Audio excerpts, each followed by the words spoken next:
Our irrigation of arborvitaes in the field starts with a control, and here we have two separate lines going to two separate areas that we're irrigating. We'll turn this on, and now water will flow through this half-inch pipe out to the field. This is a field of arborvitaes that we just recently planted in the middle of the summer. It's July 20th. These were planted about 3 days ago.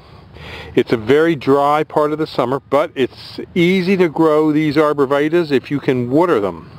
And as you can see, the drip tape is right in here. This shows the drip tape dripping water onto the tree. The tree is about 6 inches away from where the water is, but the water will plume out. This water is dripping at every 2-foot interval down along the line. It's a very efficient way to water a lot of trees because you're not wetting a lot of surface. The subsurface is what you want to water. When we're watering arborvitaes or other trees that we've planted, one garden hose can usually water approximately 500 trees easily. Now if we have more areas to water and we set up more garden hoses to more areas and then more drip tape, the pressure will drop, and as the pressure drops you don't get as uniform a distribution of water over long periods. This particular field is about 150 yards long and there's over 500 arborvitaes in it. So you can see it does a very good job of watering.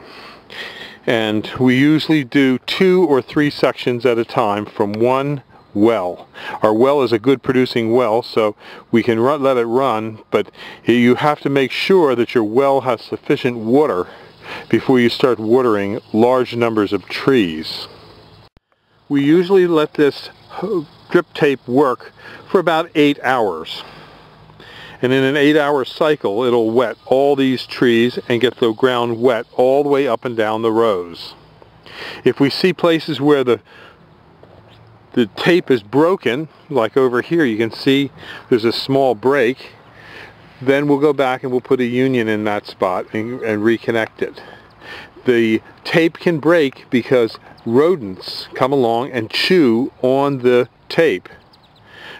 Things like mice, foxes, dogs come along and chew, and they actually chew this along with rabbits doing the most damage. And we find that we have to repair these about once a week. We go over our lines. One small leak like this isn't too bad, but we usually correct them every now and then when we see a bad leak.